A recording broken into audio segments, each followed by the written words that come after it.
तुम्हाला कल्पना आहे की 2019 साली देखील जनतेचा कौल आपल्याला मिळाला होता. दुर्दैवाने जनतेचा जो कौल होता तो हिसकावून घेण्यात आला आणि जनतेसोबत एक प्रकारे बेईमानी त्या काळामध्ये झाली. मी त्या इतिहासामध्ये जाऊ इच्छित नाही, एक नवीन सुरुवात आपण करतोय. पण या गोष्टीचा निश्चित उल्लेख करेन की सुरुवातीच्या 2.5 वर्षामध्ये ज्या प्रकारे वेगवेगळ्या पद्धतीनं आपल्याला त्रास देण्यात आला, आपल्या आमदारांना त्रास देण्यात आला, नेत्यांना त्रास देण्यात आला, अशाही परिस्थितीमध्ये मला या गोष्टीचा अभिमान आहे की 2.5 वर्षात एकही आमदार आपल्याला सोडून गेला नाही. सगळे आमदार, सगळे नेते संघर्ष करत होते आणि त्या संघर्षामुळेच 2022 साली पुन्हा आपलं सरकार तयार झालं आणि त्यातूनच आज पुन्हा एकदा पूर्ण बहुमत आपल्या महायुतीला, प्रचंड बहुमत हे महायुतीला मिळालं आणि आपल्या भारतीय जनता पक्षाला 132 आणि आपल्या मित्रांसोबत 137 जागा, एक प्रकारचा इतिहास या महाराष्ट्रामध्ये लिहिला गेला.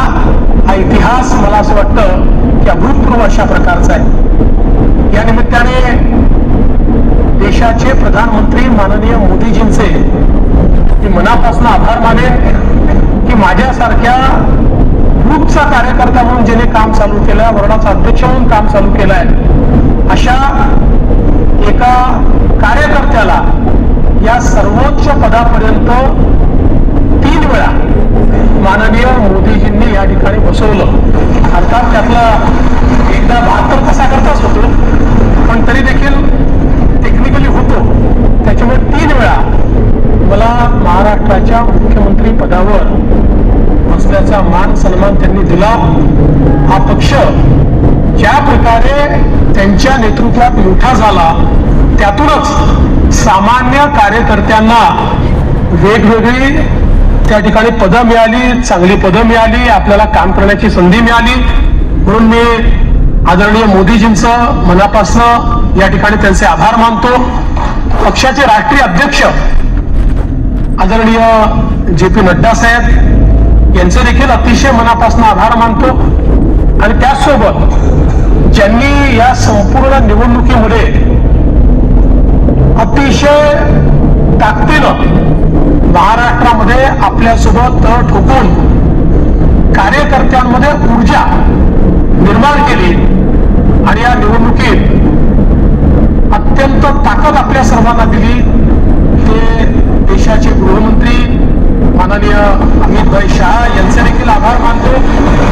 आणि भारतीय जनता पक्षाचं जे शीर्षस्थ नेतृत्व आहे त्या सगळ्या नेत्यांचे या ठिकाणी अतिशय मनापासून मी आभार मानतो. आणि विशेषतः वेगवेगळे राज्यातल्या ज्या कार्यकर्त्यांनी, नेत्यांनी आपल्याला मदत केली त्यांचे देखील मी अतिशय मनापासून आभार मानतो. महाराष्ट्रातली सगळी टीम तर आपले प्रदेशाध्यक्ष बावनकुळेजी यांच्या नेतृत्वात महाराष्ट्र भाजप हा पूर्ण ताकदीने या ठिकाणी मैदानामध्ये होता आणि त्यामुळेच हा विजय आपल्याला या ठिकाणी मिळालेला आहे. त्याबद्दल भारतीय जनता पक्ष महाराष्ट्राच्या संपूर्ण टीमचं मी मनापासून अभिनंदन करतो, आभार मानतो. आणि अर्थातच तुम्ही सगळे लोक आहात म्हणून मी इथे आहे.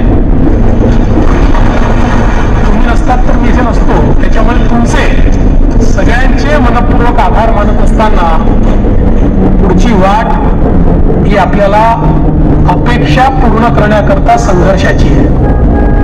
आपल्याला अपेक्षा पूर्ण करायची आहे. त्यामुळे आपल्याला सगळ्यांना आपलं महायुतीचं सरकार आहे, या सरकारमध्ये एक दिलाने आपल्या सगळ्या मित्रांना सोबत घेऊन आणि प्रसंगी जेव्हा इतकं मोठं मॅन्डेट असतं त्यावेळी सगळ्या गोष्टी सगळ्यांच्या मनाच्या आपल्याला पूर्ण करता येत नाहीत. पण आपण एक लार्जर, एक मोठा अशा प्रकारचा विचार घेऊन, एक लार्जर गोल घेऊन आपण राजकारणामध्ये आलेलो आहोत.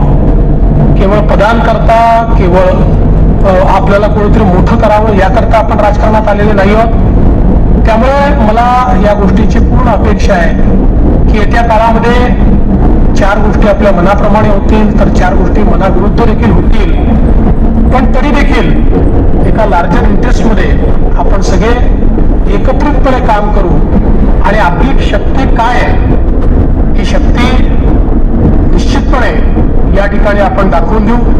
आज या निमित्ताने पुन्हा एकदा आपल्या सगळ्यांचे आभार मानत असताना महाराष्ट्रातल्या दीन दलित गोर गरीब आदिवासी शेतकरी शेतमजूर महिला ओबीसी अल्पसंख्याक सगळ्या समाजाला या ठिकाणी मी आश्वस्त करू इच्छितो की महाराष्ट्राच्या सर्वांगीण उन्नतीकरता महाराष्ट्राच्या प्रगतीकरता 24 तास आमचं सरकार काम करेल आणि महाराष्ट्रातल्या सामान्य माणसाच्या आशा आकांक्षा अपेक्षा या निश्चितपणे पूर्ण करण्याचं काम आम्ही करू। पुन्हा एकदा आपल्या सर्वांचे आभार मानतो। माननीय देशाचे पंतप्रधान नरेंद्र मोदीजी यांचे मनापासून आभार मानतो आणि माझं बोलणं संपवतो। धन्यवाद। जय हिंद, जय महाराष्ट्र।